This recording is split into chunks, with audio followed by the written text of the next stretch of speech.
Assalamualaikum warahmatullahi wabarakatuh. Nama saya Agus Rahman. Jadi saya kali ini akan menjelaskan tentang gerakan Islamisasi di Nusantara. Nah, sebelum kita mengenal lebih dalam apa itu gerakan Islamisasi di Nusantara, maka baiknya kita harus tahu apa itu Islam dan Islamisasi. Nah, Islam ini adalah agama yang dibawa oleh Nabi Muhammad SAW dan berkembang di Jazirah Arab pada abad ke-7 Masehi. Islamisasi adalah suatu proses yang berlangsung selama berabad-abad, bahkan sampai sekarang, yang selain mengandung arti mengajak untuk memeluk Islam, juga mengandung arti upaya pembuktian dan purifikasi. Itu adalah pengertian dari Islam dan Islamisasi. Terus saya akan menjelaskan tentang kedatangan Islam ke Nusantara, yaitu tadi gerakan Islamisasi. Nah, dari kedatangan Islam ini kan dulu itu lama banget, dari zamannya saudara-saudara Nabi Muhammad, dari sahabat-sahabatnya Nabi Muhammad. Nah, kedatangan Islam itu muncul berbagai macam teori. Nah, yang kita ketahui itu umumnya ada 4. Ada teori Mujarad, teori Mekah, teori Persia, dan teori Cina. Nah, saya akan menjelaskan yang pertama itu adalah teori Mujarad. Untuk teori Mujarad ini itu dicetuskan oleh Drewes. Ya, habis itu dia dari teori yang sudah dicetuskan oleh Drewes itu dikembangkan lagi oleh beberapa orang lainnya seperti Snow, Snapel, Sutterheim, Mokwet, hingga Sucipto Wirjo Suparto. Nah, teori Mujarid ini meyakini bahwa Islam dibawa ke Nusantara oleh pedagang dari Gujarat, India pada abad ke-13 Masehi. Nah, kaum saudagar Gujarat datang melalui Selat Malaka dan menjalin kontak dengan orang-orang lokal di bagian barat Nusantara yang kemudian melahirkan Kesultanan Samudra Pasai, baik kerajaan Islam pertama Indonesia. Nah, salah satu buktinya yang mendukung teori ini adalah ditemukan makam Malik As-Saleh dengan angka 1297. Nama asli Malik As-Saleh sebelum masuk Islam adalah Marasilu, yang merupakan pendiri Kesultanan Samudra Pasai di Aceh. Nah, dari bukti tadi kita sudah tahu bahwa teori Mujarid ini menjelaskan penyebaran Islam yang berawal dari India terus ke Indonesia. Nah, ke Indonesia ini mereka datang ke Selat Malaka lalu menjalin kontak dengan orang-orang lokal. Karena tadi itu dijelaskan dari teori Mujarid itu adalah pedagang dari India, berarti kita bisa lebih detailnya menjalin kontak ini itu adalah seperti hal berjual beli, karena yang tadi dijelaskan oleh teori Mujarid adalah pedagang dari India, dari Gujarat. Nah, terus juga tadi salah satu buktinya ada ditemukannya makam Malik As-Saleh dengan angka 1297. Nama asli Malik As-Saleh itu juga sebelum masuk Islam adalah Marasilu. Berarti kita bisa ketahui bahwa sebelum adanya Malik As-Saleh, yaitu tadi adalah pendiri Kesultanan Samudra Pasai, itu tadi adalah Marasilu. Nah, Marasilu ini berarti sebelumnya bukan seorang Islam, tapi berasal dari agama lain. Lalu dia menyentuh ajaran Islam, seperti itu. Untuk teori Mujarad.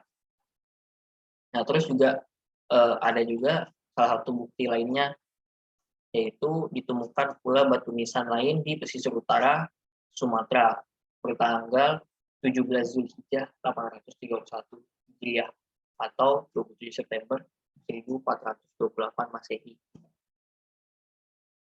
Makam ini memiliki batu nisan serupa dari Cambai Gujarat.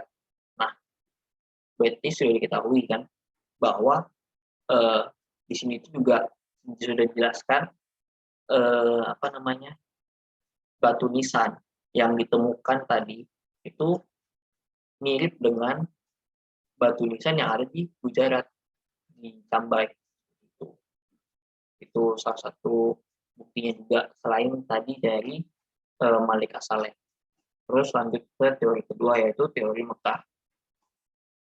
Teori Mekah ini itu tentang masuknya Islam di Indonesia.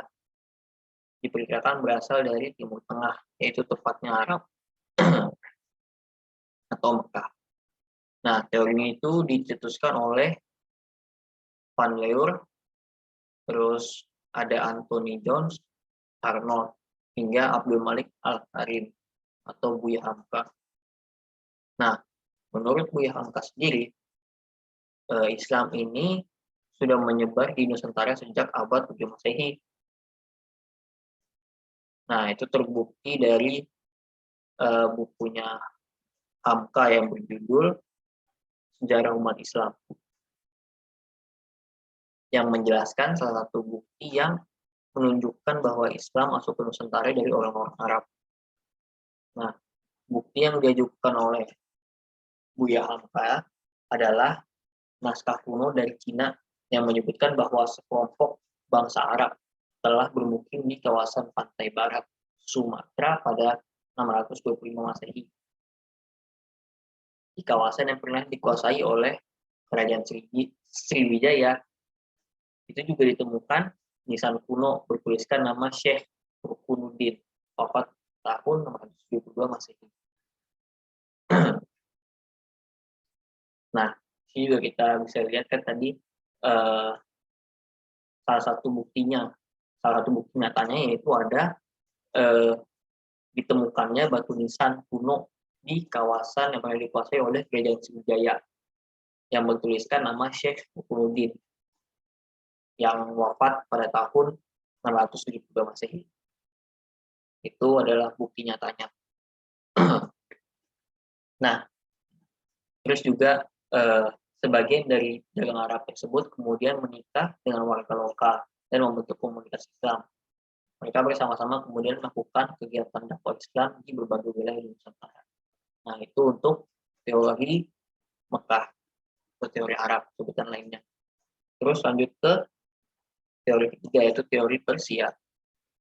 Nah, teori ini mengajarkan kita bahwa teori Islam itu masuk ke Nusantara melalui bangsa Persia. Nah,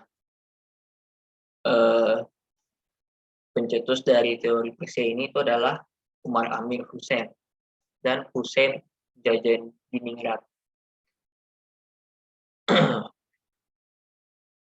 Di dalam teori Persia ini tuh dijelaskan bahwa ada tradisi Persia dan kebudayaan Islam di Indonesia itu memiliki persamaan. Nah, salah satu contohnya itu adalah seni kaligrafi yang terpahat pada batu-batu nisan bercorak Islam di Nusantara. Itu adalah salah satu contoh bukti nyatanya. Tadi muncul adanya batu-batu nisan bercorak Islam. Nah, terus juga tadi tradisi itu adalah budaya Tabot di Bengkulu dan Tabuik di Sumatera Barat. Nah, itu sangat mirip dengan ritual di Persia yang diadakan setiap tanggal 10 Muharram.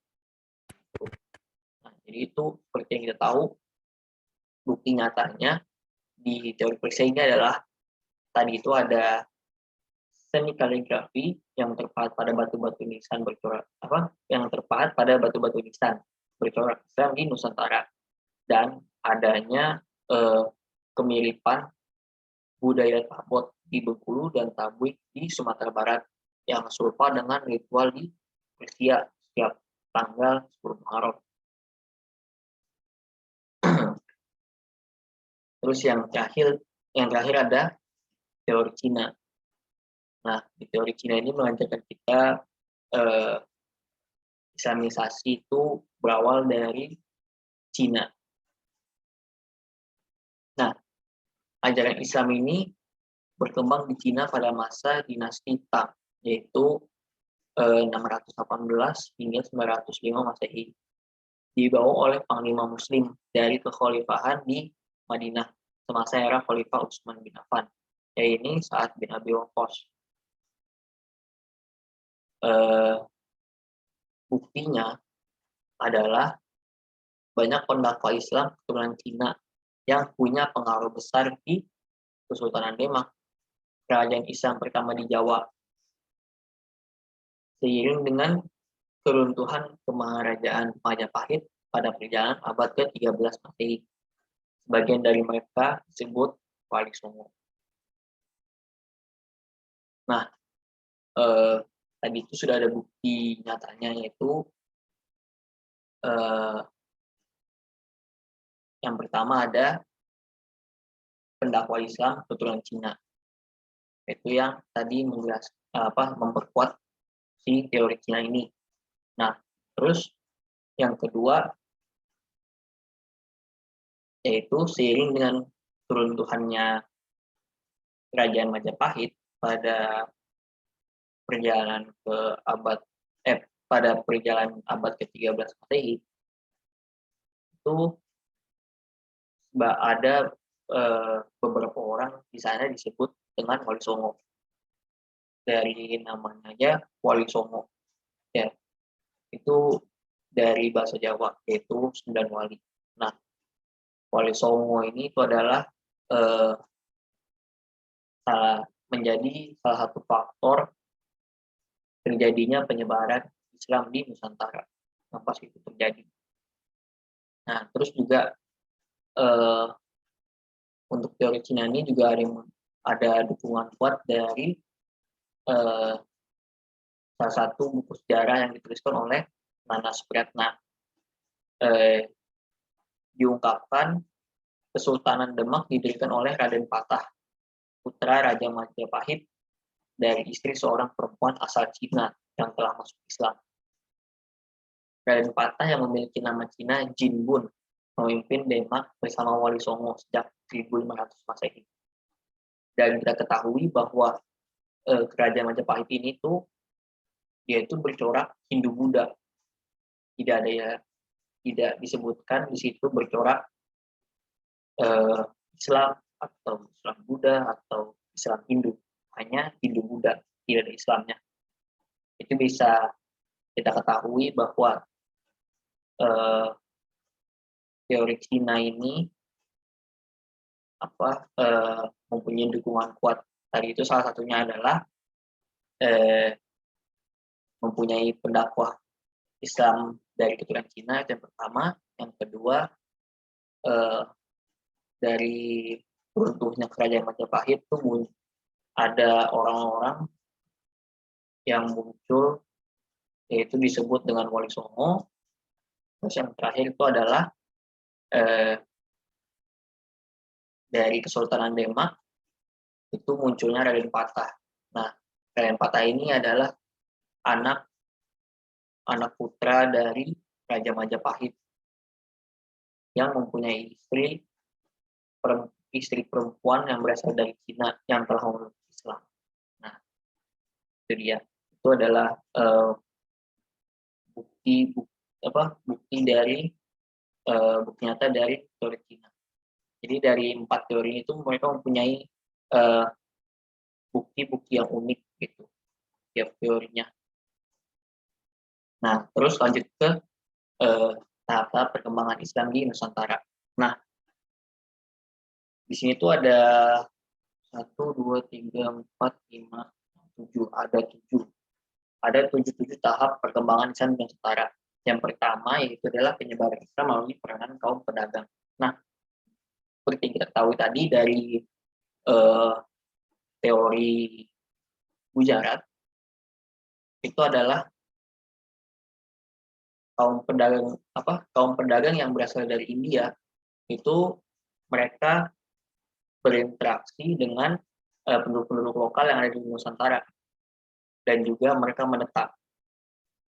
Nah, mereka menetap itu melakukan hal berjual beli itu, dan mereka menetapkan diri di sana sebagai penduduk baru di Nusantara.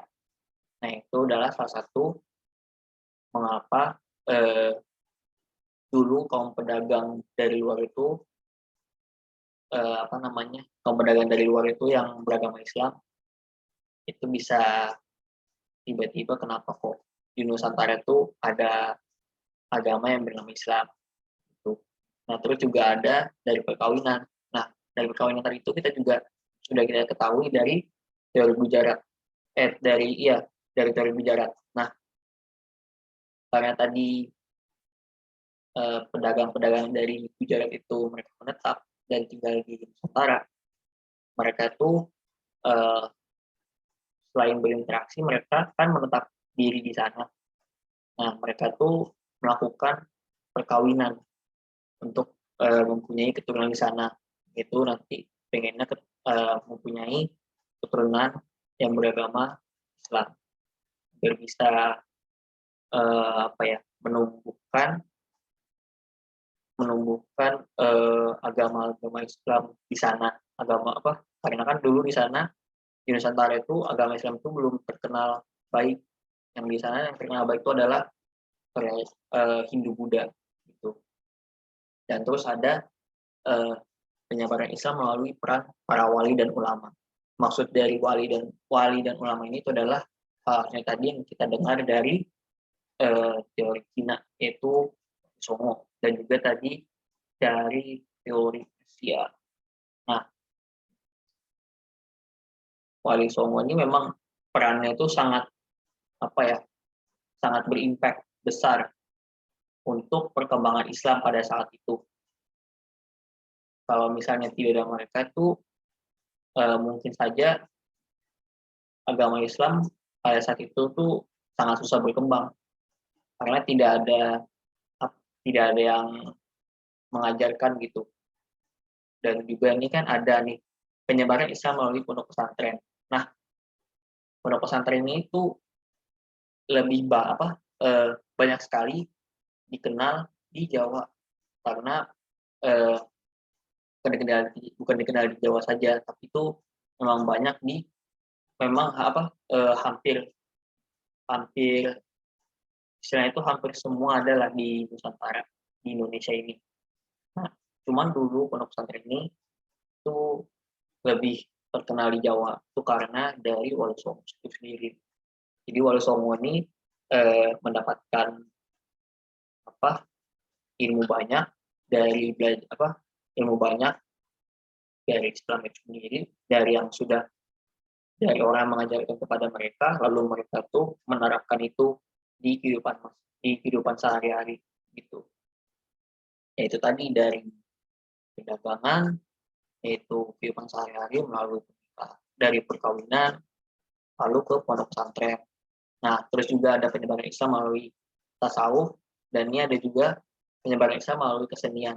Dari kesenian tadi itu kan dia tahu dari teori Persia yang budayanya itu mirip dengan budayanya orang Persia tadi kan, sesuai dengan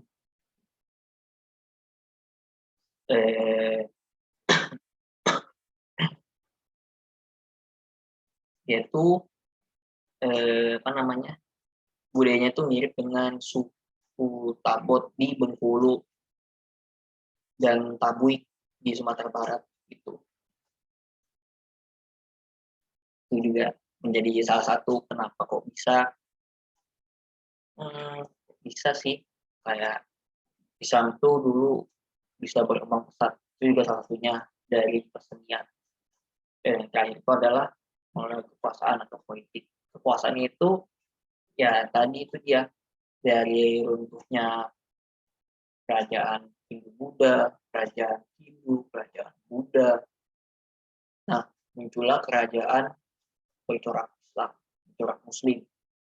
Yaitu kerajaan pertama kan dulu itu adalah Samudra Pasai.